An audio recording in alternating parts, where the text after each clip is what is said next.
नमोस्तु नमोस्तु नमोस्तु।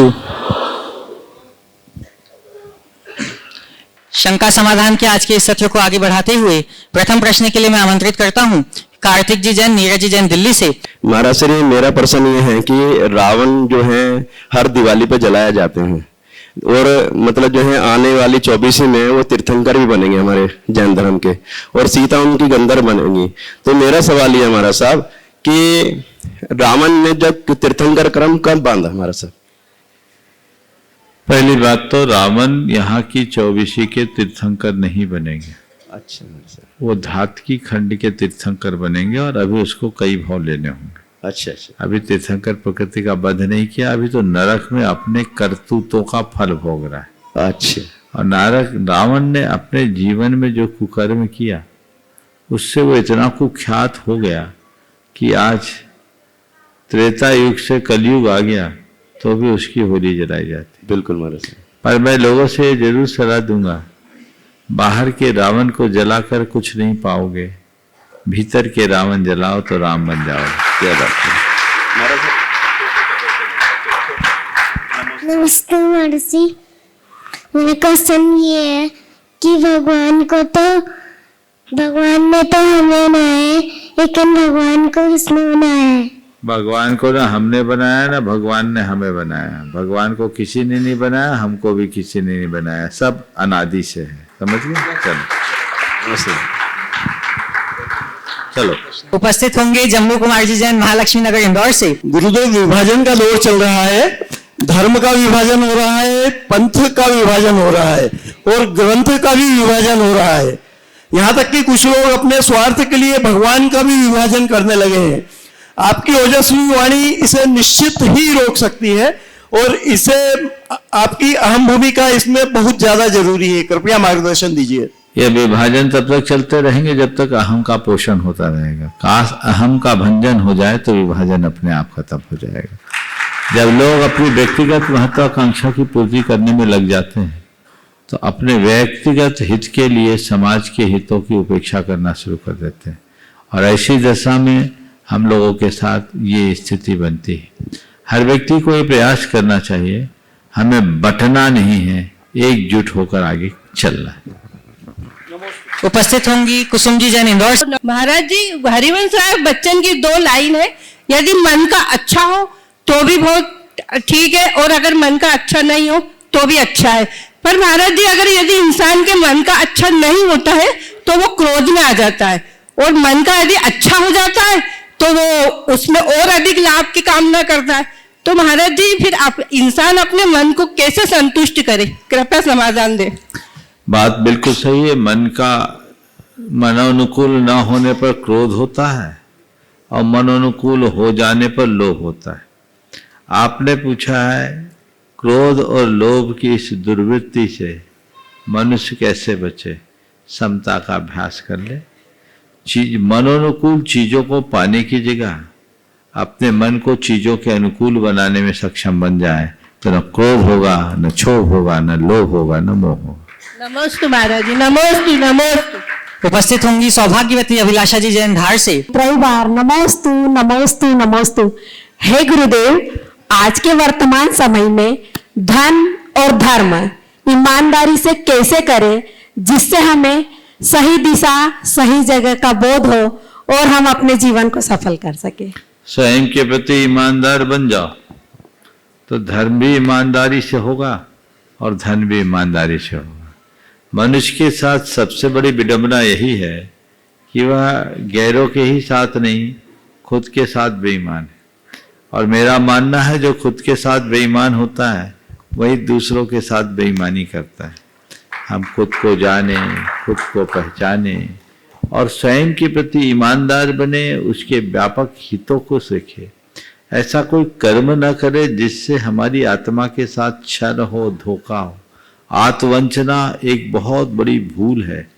हम और किसी से वंचित होते हैं तो उसका नुकसान केवल एक भाव के लिए है, लेकिन कोई व्यक्ति छद्म जीवन जीता है, आत्मवंचना करता है, वो भाव भाव के दुखों को आमंत्रित करता है।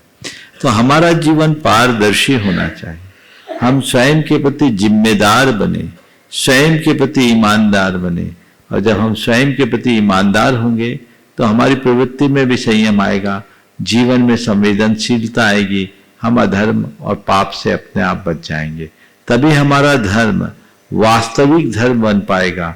नहीं तो मात्र बाह्य क्रियाचारों का धर्म कोई जरूरी नहीं कि हमारे भीतर भी बसे। हम वो धर्म अपनाएं जो हमारी पूरी क्रियाओं तक सीमित न हो, वो हमारे प्रत्येक विचार और व्यवहार में प्रतिबिंबित हो। ऐसा धर्म जब हम आत्मसात करते हैं तो वो हमारे जीवन की दशा को परिवर्तित करने वाला होता है, और उससे जो जीवन का रस आता है वो अद्भुत होता है। सच्चे अर्थों में धर्म भी हमें तभी कृतार्थ कर पाएगा जब हम खुद को पहचानेंगे, खुद को जानेंगे और स्वयं को केंद्र में रखकर, अर्थात अपनी आत्मा को केंद्र में बिठाकर आगे बढ़ेंगे तो स्व और पर दोनों का हित साध सकेंगे। नमस्ते गुरुदेव, नमस्ते गुरुदेव। उपस्थित होंगे श्रीमान हरीश जी कागजी दिल्ली से। और आप मेरे आराध्य गुरुवार के चरण में नमस्ते नमस्ते नमस्ते। चुनाव जी महाराज के चरण में इच्छा में महाराज जी, एक शंका श्वेता जैन बेंगलुरु की है, बेंगलुरु की। उन्होंने पूछा है, नमस्ते गुरुदेव, जैन धर्म में रेखी चिकित्सा क्या है? महाराज जी, मेरे जीवन में रेखी चिकित्सा से बहुत लाभ हुआ है, लेकिन प्रतिदिन जैन धर्म में इसकी क्या मान्यता है? इस प्रश्न का उत्तर पाने के लिए मैंने बहुत प्रयास किया, लेकिन कोई उत्तर नहीं मिला। कृपा करके हम इसे इस प्रश्न का उत्तर दें तो मेरे दिल को बहुत सुकून मिलेगा। नमस्ते माँ जी, नमस्ते। देखिए, रेखी एक पद्धति है जो एक प्रकार की प्राणिक चिकित्सा है। जैन धर्म के अनुसार प्रत्येक पुद्गल में ऊर्जा का प्रवाह होता रहता है, वो प्रवाहित होती है। हम उसकी गति को और बढ़ा भी सकते हैं, उसे एक दिशा विशेष में प्रक्षिप्त भी कर सकते हैं। रेखी का जो सिद्धांत है वो भावनाओं का सिद्धांत है। भावनाओं के बल पर दूर बैठकर यदि हम किसी के प्रति अच्छे ऊर्जा का प्रवाह भेजते हैं, अच्छी तरंगे भेजते हैं, तो उससे प्रभावित होता है। तो प्रत्येक व्यक्ति और प्रत्येक वस्तु से इस तरह की तरंगे सतत बहते रहती, निकलते रहती, इसमें कोई हानि नहीं। हम लोगों के यहाँ जो मंत्रों का प्रयोग है और जो भावना योग है, ये सब रेखी का ही एक रूप है। तो ये साधना और अभ्यास के बल पर बहुत सुंदर ढंग से घटित किया जा सकता है और इसका लाभ लेना चाहिए। उपस्थित होंगे श्रीमान चक्रेश जी सविता जी जैन जबलपुर से। हे गुरुवर, नमोस्तु नमोस्तु नमोस्तु। महाराज श्री इच्छामि इच्छामि इच्छामि। महाराज श्री, मेरा प्रश्न ये है कि धर्म और विज्ञान में धर्म बड़ा है, फिर भी अधिकतर लोग विशेषकर युवा पीढ़ी विज्ञान को बड़ा मानती है, तो ये क्या मिथ्यात्व है? और अगर है तो ऐसा क्या, और इससे कैसे बचें अपन? देखो, जिनको जो दिखता उसी को वो समझते हैं। धर्म के निकट आए, धर्म के स्वरूप को समझे, तब उनको समझ में आएगा कि क्या है। समझिए, तो वो तो समझ की कमी है। अगर समझ हो जाए तो बड़ा वैज्ञानिक होकर के भी वो आत्मज्ञान को समझेगा और भेद विज्ञान के मार्ग पर चलकर धर्म के पथ पर चलेगा। तो आत्मा के अस्तित्व को अस्वीकार करना और धर्म को अप्रयोजनीय बताना प्रबल मिथ्यात्व का ही एक रूप है। नमोस्तु स्वामी, नमोस्तु। उपस्थित होंगी श्रीमती कविता जी सिंघे जबलपुर से। महाराज जी, पहले नारी के 4 रूप बताए जाते थे।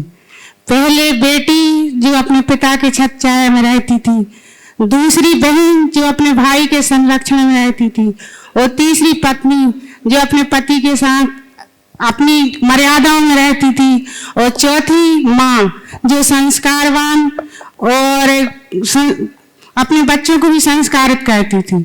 लेकिन महाराज जी, आज तो ये सब पूरा मिटता जा रहा है, तो इसमें दोष किसका है? पुरुष का, या खुद नारी का, या प्रकृति का, या फिर इस युग का? और महाराज जी, आज की नारी में कौन सा गुण होना चाहिए जो देखिए, आपने बहुत अच्छा आप जैसे महापुरुषों को जन्म दे सके? आपने बहुत अच्छा सवाल किया है। भारतीय परंपरा में आपने 4 रूप बताए, बिल्कुल चारों रूप अच्छे हैं, लेकिन भारत में नारी जाति को बहुत ही महत्व दिया गया। उसकी 5 अवस्थाएं बताई। आपने पर के ऊपर निर्भर होने की बात की, लेकिन मैं मानता हूं कि नारी जाति पर समाज निर्भर है, नारी पराश्रित नहीं। यदि वो नारीयोचित कर्तव्यों का पालन करे तो पूरी समाज को संरक्षण देने की सामर्थ्य रखती है। नारी के 5 रूप हैं। कन्या, फिर है बधू, फिर है मां, भार्या और कुटुंबनी। शास्त्रों में 5 रूप मिलते हैं। कन्या किसी भी नारी का पहला रूप है, जिसे मंगल कहा गया है, और उसे उभय कुल विवर्धनी का खिताब मिला है। उभय कुल विवर्धनी कन्या, उसे देहरी पे रखे दीपक की भांति कहा गया है, जो भीतर भी प्रकाश दे और बाहर भी प्रकाश दे, जो विवाह के पूर्व अपने पिता के कुल को रोशन करे और विवाह के उपरांत अपने पति के कुल को भी रोशन करे। एक साथ 2-2 कुलों का हित करने में समर्थ होने के कारण ही उसे दुहिता जैसे शब्द से नवाजा गया है। हम जब कभी भी नारी की चर्चा उसकी पराश्रितता के साथ करते हैं तो आज की पढ़ी लिखी नारियों को थोड़ा खलबली मचने लगती है। मैं कहता हूं नारी कभी पराश्रित नहीं रही है, नारी के आश्रित हमारा समाज रहा है। अगर एक कन्या कन्योचित गुणों से मंडित होगी तब आगे चलकर विवाहोपरांत एक योग्य वधू अथवा पत्नी बन पाएगी। और जब वह सही पत्नी बनेगी, पत्नी पति की अर्धांगिनी होगी, जिसके बल पर वंश की बेल आगे बढ़ेगी, सारी व्यवस्थाएं बनेगी, वो तभी एक अच्छी मां बन पाएगी। और जब एक अच्छी मां बन पाएगी तभी परिवार का भरण पोषण करने में समर्थ भार्या बनेगी। ये जिम्मेदारी एक नारी के ही पास है।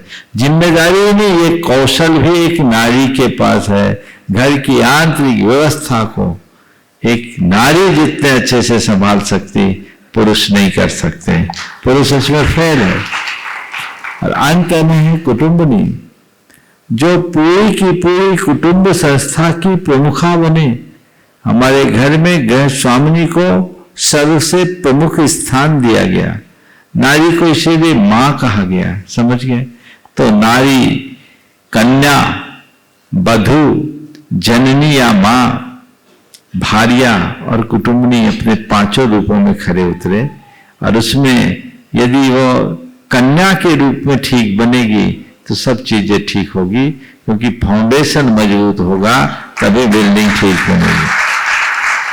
आज के समय में नारी को का जो कन्या का रूप है वो बिगड़ता जा रहा है। उसे जो संस्कार और समझ होनी चाहिए वो नहीं मिलती। उसकी शिक्षा भी बिल्कुल विपरीत होने लगी। इस कारण से जब कन्या का रूप बिगड़ा तो आगे के सारे रूप भी अपने आप बिगड़ने लगे। और जब सब बिगड़ जाए तो फिर समाज की दशा और दिशा तो बिगड़नी ही है।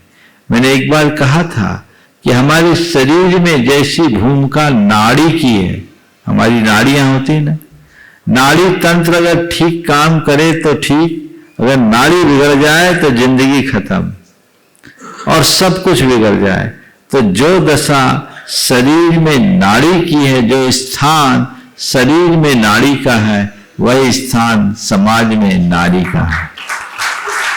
नारी समाज की नाड़ी है, वो ठीक होनी चाहिए, वो व्यवस्थित होनी चाहिए। और ये तभी तक व्यवस्थित होगा जब तक कि नारी के अंदर नारीत्व रहेगा। आज नारी में और सब चीजें आ रही हैं, पर उसका नारीत्व दिनों दिन क्षीण होता जा रहा है। या जिसका नारीत्व ही चला गया तो उसके पास बचा क्या? अगर फूल की खुशबू ही उससे चले गई तो फूल की सुंदरता का क्या मतलब? आज यही हो रहा है। और दुर्भाग्य है कि नारियां इसे समझ नहीं पा रही, वो नर बनने की होड़ में लग गई है और विडंबना, नर बन नहीं पा रही है और नारी रह नहीं पा रही है, न इधर की न उधर की। जो प्रकृति सुलभ गुण उसके पास है जिसे मनुष्य कभी प्राप्त नहीं कर सकता, वो उसे विकसित करना चाहिए। नर बनने की क्या जरूरत? क्या नारी नर से कहीं कमजोर है? किसी ने तो कहा नारी नर से भारी एक नहीं 2-2 मात्रा जारी। नर में 2 मात्रा है, नारी में 4 मात्रा है। तो अपने आप को नर बनाने की क्यों कोशिश करते हो? नारी रहने का पुरुषार्थ क्यों नहीं? जो तुम्हारी मौलिकता है। और देखो, आप लोग कहोगे आज तो महाराज ने नारियों का बहुत गुणगान कर दिया।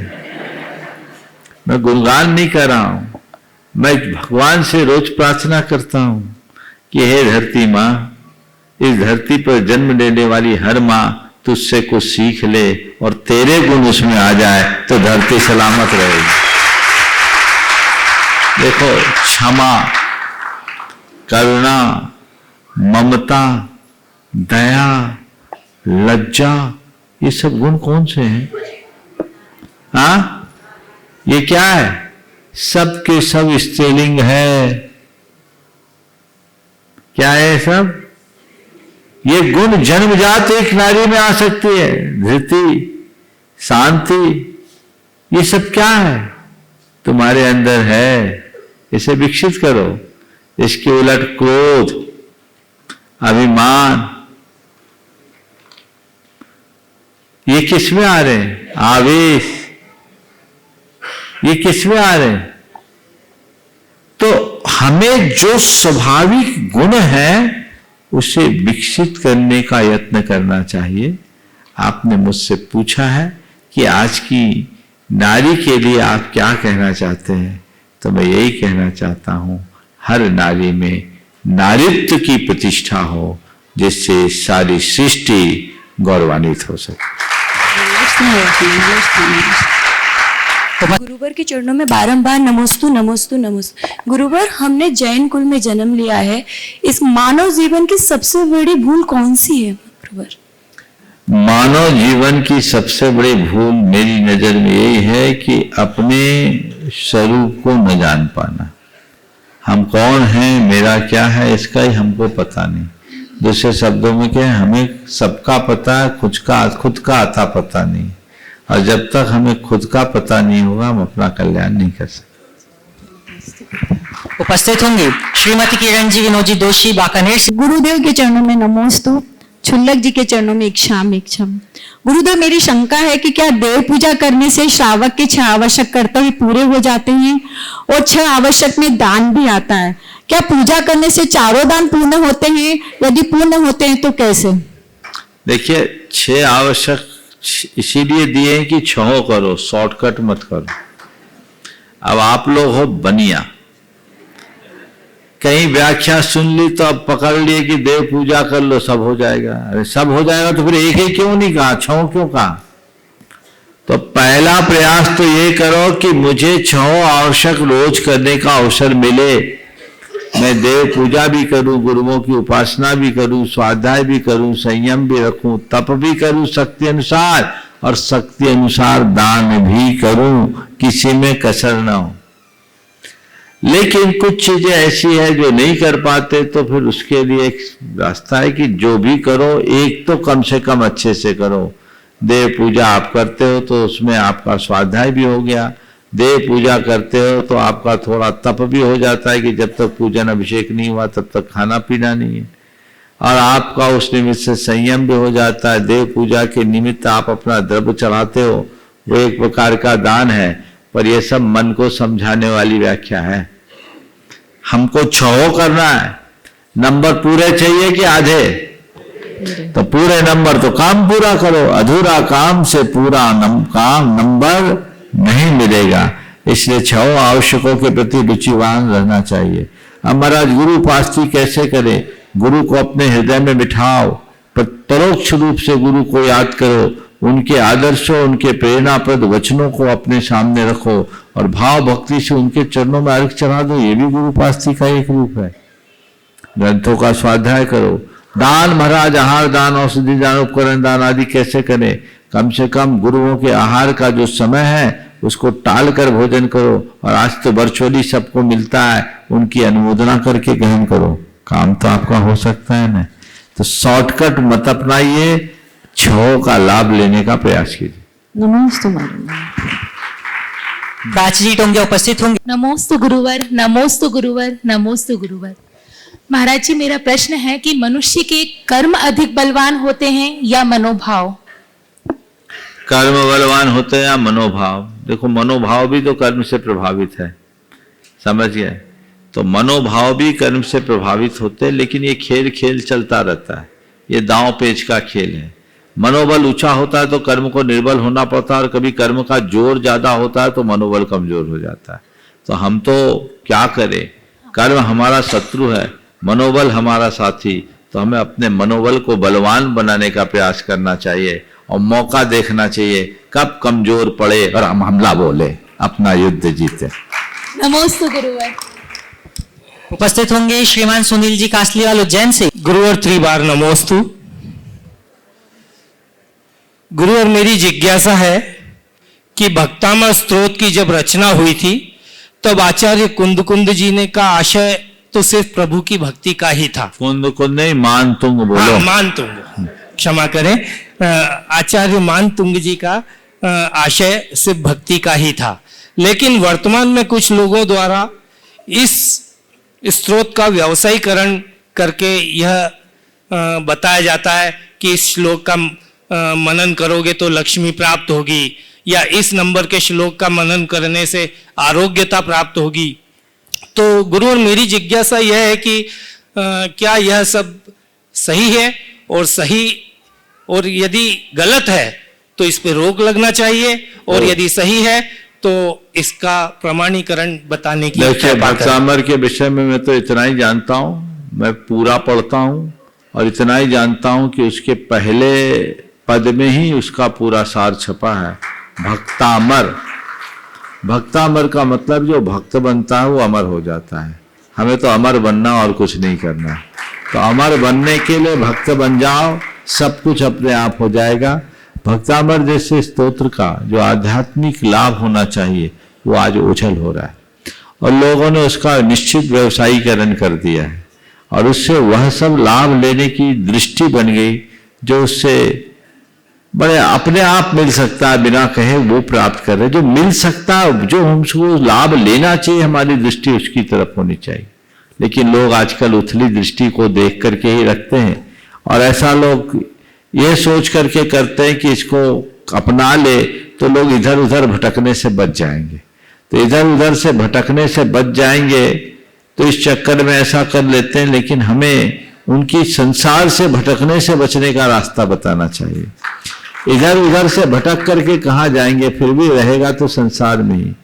एक आदमी की सिगरेट पीने की शमशान रास्ते, घर से गांव से अपने शहर आता था, रास्ते में शमशान पड़ता था, तो उसको शमशान से गुजरते समय बड़ी धड़कनें बढ़ जाती थी, डर लगता था।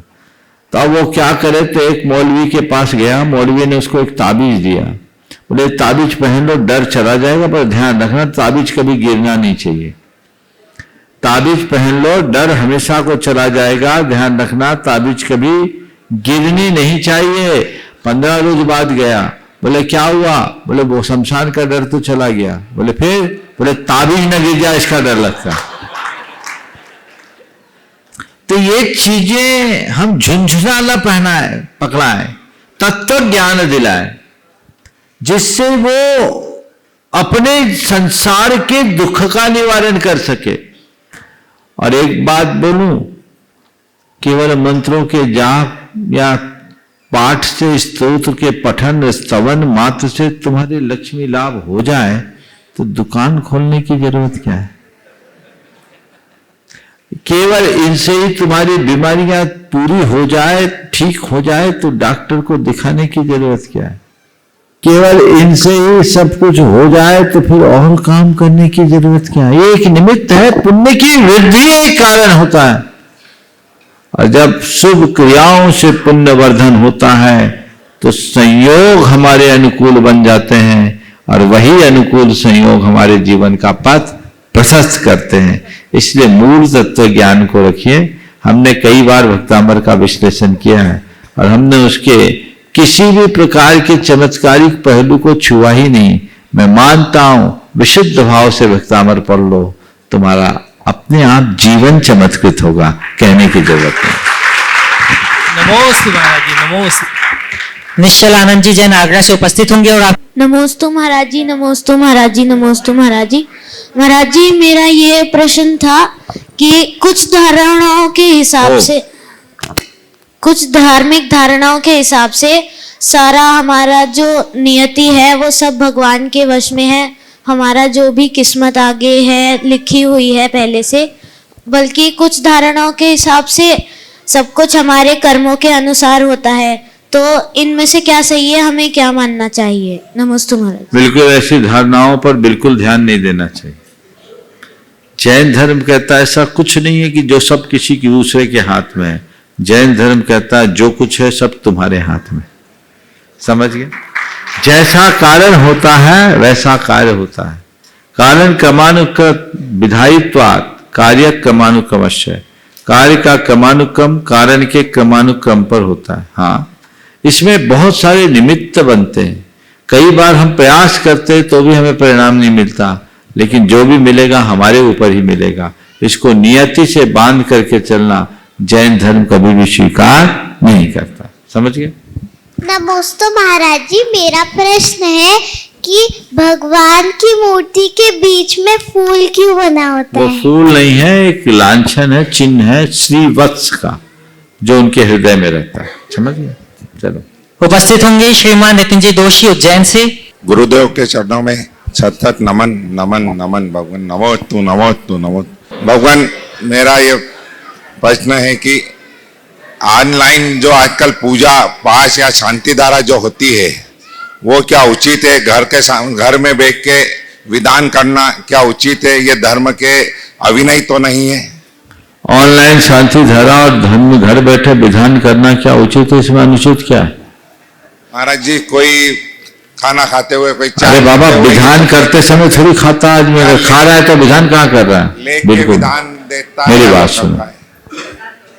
जो प्रत्यक्ष नहीं जा पाता यदि वर्चुअली लाभ लेता है तो ये बहुत अच्छी बात है, ले सकता है, बशर्ते वैसी पवित्रता बना के रख। और बहुत लोगों ने सिद्ध चक विधान तो पूरा हिंदुस्तान क्या भारत से बाहर भी लोग करते हैं, और जब तक यहाँ का कार्यक्रम खत्म नहीं होता पानी भी नहीं पीते। वो विशुद्धि रखो, और जिस घर में ऐसे मंत्रोच्चार हो जाते उस घर के सारे अलाई वलाई चले जाते। आज शांति धाराएं आती हैं, जितनी देर शांति धारा चले दोनों हाथ जोड़ करके बैठ जाओ, पूरे घर के लोग, खाना पीना सब बंद करो, अनुमोदना कर लो, पुण्य का लाभ होगा। टेक्नोलॉजी का इस्तेमाल करो, लेकिन चाय की चुस्कियां लेते हुए करोगे तो महापाप के भागी होगे। खाते पीते करोगे तो महापापी कहलाओगे। इसलिए ऐसा काम नहीं करना, अपना विवेक जगाओ। अच्छी क्रियाओं को हम इसी तरीके से कर सकते हैं, वर्चुअल माध्यम में ही तो कोविड में सहारा दिया पूरी समाज को। बोलो, जब भगवान छूट गए थे तो भगवान के निकट किसने लाकर खड़ा किया? तो ये उसका निषेध करना उचित नहीं है। हाँ, उसमें अपवित्रता रखना घोर नादानी। नमोस्तु भगवान। गुरुदेव के चरणों में त्रिवार नमोस्तु। भगवान, मेरा प्रश्न यह है कि संसार में प्रत्येक शरीर का पर्याय का परिणामन होता रहता है और वो कहीं न कहीं जन्म लेता रहता है परिणाम के साथ में। 84 लाख योनियों में परिणामन करता है, तो वही आत्माएं 84 लाख योनियों में परिणामन करती रहती है। तो आत्माएं क्या निश्चित है भगवान संसार में कि उतनी ही आत्माएं वो अलग अलग योनियों में परिणाम करती है? और निश्चित आत्माएं अनंत है, जिसका कोई अंत नहीं और जिसे गिना नहीं जा सकता। नमस्ते। आगे आमंत्रित हैं ब्रह्मचारिणी सुनीता दीदी जी बांसा से। गुरुवर के चरणों में नमोस्तु, सभी छुल्लक जी के चरणों में इच्छा में। महाराज जी, हम लोगों ने कभी बचपन से जैसे धान्य होता है तो उसको हम लोगों ने फलहारी मान के खाया पिया है, लेकिन अभी सुनने में आया कि आप तिल पपड़ी आदि भी मतलब फरारू के रूप में रात्रि में या शाम के भोजन में आप उसको ग्रहण नहीं कर सकते। अगर ग्रहण करते हैं तो वो आपको सकरा में माना जाएगा। देखो ऐसा है, रात्रि में तिल आदि को खाने का जहां तक सवाल है, मैं तो इस बात का पक्षधर हूं, रात में ना कुछ खाओ ना पियो। लेकिन जहां तक सवाल है अन्न का, तो एक कंफ्यूजन हुआ है। आदि पुराण में, तिलोपनिषद में, हरिवंश पुराण में, कुछ अन्य ग्रंथों में भोग भूमि से जब कर्म भूमि की ओर सृष्टि बुड़ी, तो इस धरती में स्वाभाविक रूप से उत्पन्न होने वाली फसलों का उल्लेख है।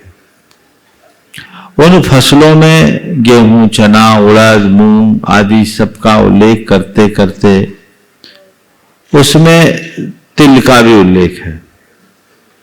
पर लोगों ने उसमें ध्यान नहीं दिया कि तिल ही नहीं है उसमें, तिल के साथ धनिया है, जीरा है, सरसों है, सबका उल्लेख है। तो वहां धान्य इस प्रकार के धान्य उत्पन्न हुए, इसका तात्पर्य अनाज उत्पन्न हुए लेना ठीक नहीं है। इस प्रकार की फसल तैयार हुई, अन्यथा आपको धनिया और जीरा को भी अनाज मानना पड़ेगा। क्या जीरा धनिया को अनाज मानते हैं? और फिर तिल तो तिलहन है, फिर सरसों को भी अनाज मानो। अब सरसों को अनाज मानो तो सब तेल को भी अनाज मानना पड़ेगा, तो मामला बिगड़ जाएगा। ये सवाल आज से करीब 10 साल पहले भी मेरे पास आया था। तो ये जो है उसमें कोदो को भी लिया है, कुट्टू को भी लिया है। ये सब चीजें जो आज जिसे अनाज नहीं माना जाता और जो अनाज के त्यागी उनको वापरते हैं, तो धान्य है सब। कोदो नहीं, समा का चावल को अनाज नहीं माना जाता, उसमें समा भी है।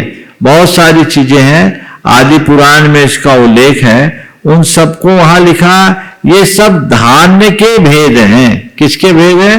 धान्य। तो धान्य का अर्थ अनाज मान लेने से गलतफहमी है।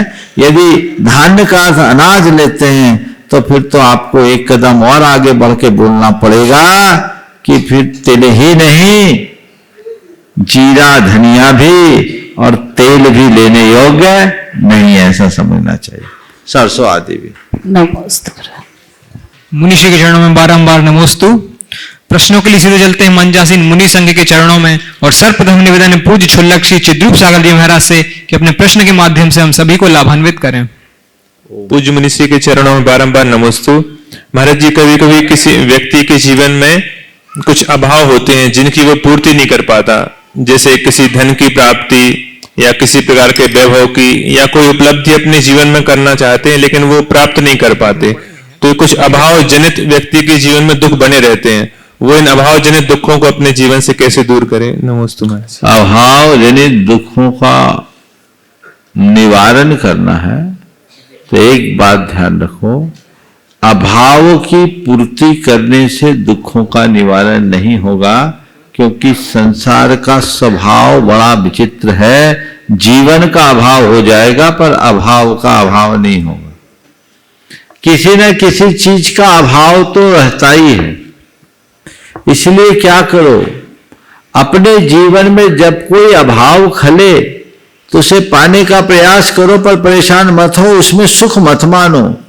तुम्हें लगता है कि इस चीज के अभाव में मुझे सुख है, तो ये देखो थोड़ा जिनके पास है वो क्या सुखी है, तुम पाओगे। न भाव में सुख है न अभाव में दुख है। सुख और दुख अगर से ऊपर उठना है तो संभाव रखो। क्या रखो? संभाव। संभाव होगा तो अभाव कभी भी हमें पीड़ित नहीं करेगा। कितना भी अभाव हो, अभाव की अनुभूति मत करो। जो तुम्हारे पास है उसे देखो, जो नहीं है उसकी तरफ पागल मत हो। ऐसी दृष्टि आ जाएगी तो कभी दुखी नहीं होगे। और यदि अभाव का ही रोना रहोगे तो चक्रवर्ती भी बन जाओ तो भी दुखी रहोगे, क्योंकि संसार में कुछ ना कुछ तो कमी बनी रहेगी। इसलिए अभावोन्मुखी दृष्टि से बचिए, चाहे कितना भी अभाव क्यों ना हो, अभाव की अनुभूति मत होने दीजिए। निवेदन है पूज्य शुल्लक श्री समादर सागर जी महाराज से कि अपने प्रश्न के माध्यम से हमें भी बोधि की प्राप्ति कराएं। महाराज जी चरणों में नमोस्तु नमोस्तु नमोस्तु। महाराज जी एक सूक्ति है, न धर्मो धार्मिक के बिना, धर्म धार्मिक व्यक्ति के बिना नहीं होता, और उसके बिना। लेकिन कुछ बातें ऐसी होती है कि वर्ण जाति संप्रदाय, ये तीनों वर्ण जाति और संप्रदाय, वर्ण मनुष्य की पहचान है, जाति भी मनुष्य की पहचान है, और संप्रदाय धर्म को तोड़ती है। तो ये तीनों एकता का रूप किस प्रकार से ले सकती है, समाधान करें नमोस्तु। देखिए, वर्ण जाति और संप्रदाय में तीनों का हिमायती हूँ। वर्ण भी होना चाहिए, जाति भी होनी चाहिए, संप्रदाय भी होना चाहिए। इससे कभी समाज का नुकसान नहीं। लेकिन नुकसान कब होता है? जब व्यक्ति, आज तो वर्ण व्यवस्था खत्म हो गई, जाति और संप्रदाय सामने दिखते हैं, तो मैं उसे ही केंद्रित करके बात करूंगा कि जाति से कभी नुकसान नहीं है। जाति से हमारी परंपरा, हमारे संस्कार और हमारे सरोकार जीवित रहते हैं। इसलिए जाति सुरक्षित रहनी चाहिए। जाति में हमारी संस्कृति का प्रवाह है, पर जातीयता से बचना चाहिए। नुकसान जातीयता में, समाज को जातीयता से बचाने का प्रयास करना चाहिए। और संप्रदाय अगर नहीं रहेंगे तो उस धर्म, उस परंपरा का विकास भी नहीं होगा। संप्रदाय से खतरा नहीं है, पर सबसे ज्यादा खतरनाक सांप्रदायिकता है। तो जातीयता और सांप्रदायिकता से बचने की दृष्टि आ जाए तो जीवन का काया पलट हो जाए। हमें उस तरफ दृष्टि रखनी चाहिए। अगले प्रश्न के लिए मैं आमंत्रित कर रहा हूँ रीना जी जैन, सूर्यनगर, दिल्ली से। नमोस्तु। महाराज श्री, परिवार के प्रति हमारा कब तक कर्तव्य है, अपने बच्चों तक या उनके बच्चों के बच्चों तक कभी? बच्चों को पैरों में खड़े कर दिया, अपना कर्तव्य पूरा हो और गया। अपना फर्ज हम कब तक निभाए और कब तक फिर धर्म ध्यान में लग सके? जब तक अपनी समझ ना आए तब तक निभाओ। हमने बच्चों को बड़ा कर दिया, पैरों पर खड़ा कर दिया, आप कब तक ये चौकीदारी करते रहोगे? अपने आप देखो, अपने बारे में सोचो, अपने हित में रहो। लेकिन हाँ, दुनियादारी में लगे हो और बच्चों की जिम्मेदारी छोड़ रहे होते, पलायन, आत्मकल्याण में लगो, फिर बच्चों को भूल जाओ, कोई दिक्कत नहीं। सूर्यली जी उपस्थित होंगे।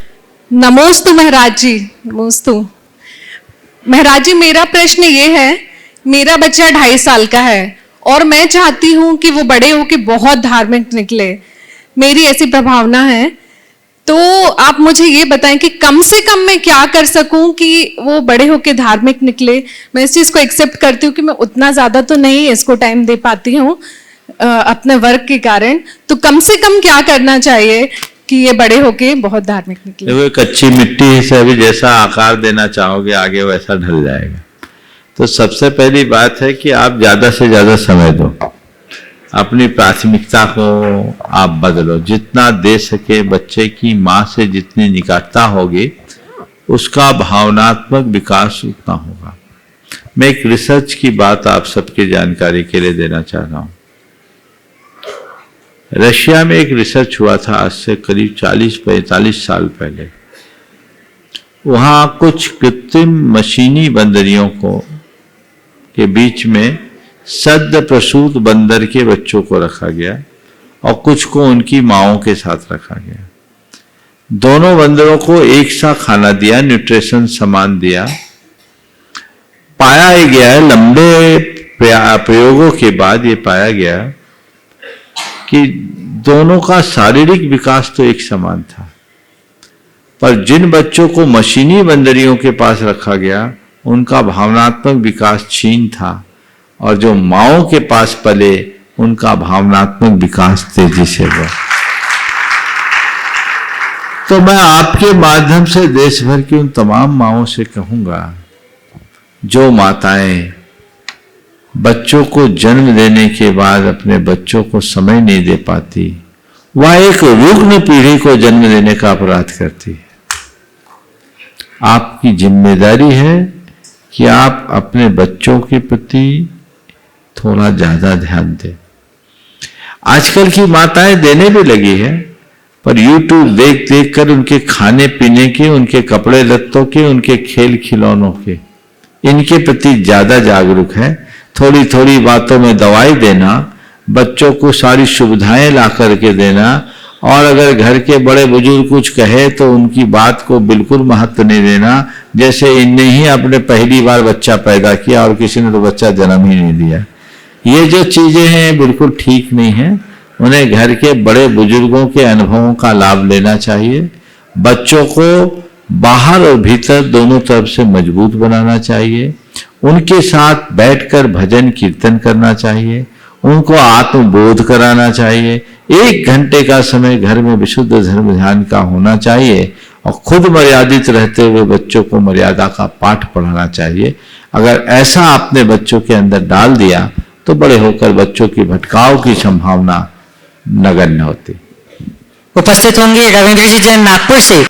महाराज श्री, हम 2 भाई हैं। पिता के जाने के बाद लोग अक्सर मुझसे एक सवाल पूछते हैं महाराज जी, कि माता जी आपके पास रहती है, तो मुझे अक्सर एक ये जवाब देना पड़ता है कि नहीं, मैं माता जी मेरे पास रहती, मैं माता जी के पास रहता हूं महाराज जी। तो महाराज जी मेरा ये कहना यह है कि लोग ऐसा क्यों पूछते हैं महाराज जी? क्या माता जी यानी जो बचपन से हमें आज तक जो पाल पोस के इतना बड़ा करते हैं महाराज जी, क्या आखिरी में ये सवाल उनके लिए यह सवाल रह जाता है महाराज जी? तो इस पर ये आज के कलयुग की बलिहारी है, जिन्हें जन्मदात्री, जीवनदात्री, संस्कारदात्री मां भी एक बोझ लगने लगे, उनके लिए हम और क्या कहेंगे। आज ऐसे बहुत सारे प्रकरण हैं कि 4-4 बच्चों की मां को भी अपने बुढ़ापे में निर्वाह कठिन हो रहा है। एक स्थान पर एक संत थे, एक अम्मा जी सवेरे से मंदिर आई भी थी। वहां के मैनेजर ने कहा कि अम्मा जी आज आप भोजन करने नहीं जाओगे क्या? बोले नहीं, आज नहीं जाना। बोले क्यों? बोले आज हमारा उपवास है। बोले आज उपवास क्यों है? आज उपवास क्यों? आज तो न अष्टमी न चतुर्दशी। बोले बेटा आज 31 तारीख है। तो 31 तारीख का क्या मतलब? बोले मेरे 2 बेटे हैं, 15-15 दिन एक एक के पास में रहती हूँ, और जब 31 का महीना होता है तो उपवास करना होता है। 1 से 15 तारीख और 16 से 30 तारीख। ऐसे संतान को संतान कहना भी संतान की गरिमा को खंडित करना है। आपने जो बात कहा, जो संतान अपने माता पिता के प्रति निष्ठावान होते हैं उनके मुख से ऐसे शब्द कभी निकलते ही नहीं, निकलना भी नहीं चाहिए। तुम अपने पास माँ बाप को क्या रखोगे? तुम अपना सब कुछ लगा दो तो भी उनके उपकारों को पूरा नहीं कर सकता। तो कोशिश करो कि हम माँ बाप के पास रहें और माँ बाप की महिमा को समझो, उनसे जानो। जिनने अपने माता पिता को खो दिया वो बता सकेंगे कि माता पिता की छाया क्या कहलाती है। उनके रहते तुम्हें इसका एहसास भले नहीं होता, लेकिन उनका आशीर्वाद जीवन में वैसे ही फलता फूलता है जैसे गुरुओं का और भगवान का आशीर्वाद फूलता है। इसलिए इसे जान करके ध्यान रखना चाहिए, और कभी ये सवाल ही नहीं आना चाहिए कि माँ किसके पास है या बेटा के पिता किसके पास है।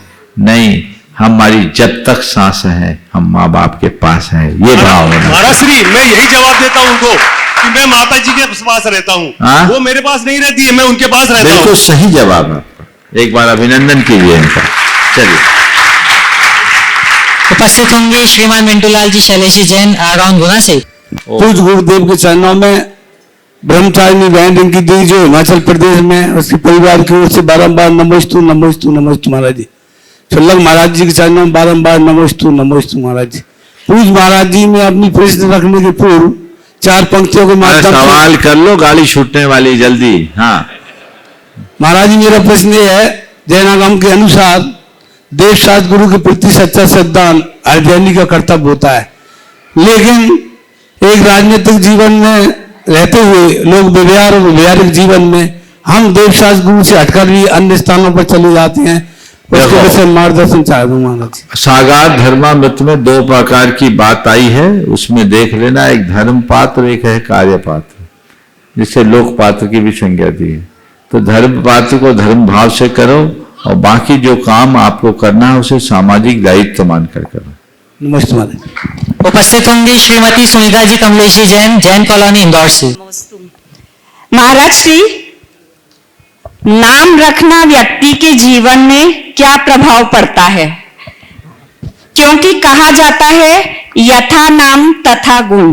उस श्रेणी में आप जैसे गुरुवर आते हैं, लेकिन इसके विपरीत दूसरी तरफ यह भी देखने और सुनने में आता है आंखों के अंधे नाम नैन सुख। कृपया तो आपकी बात का उत्तर में एक कहानी सुनाता हूं बुंदेलखंडी।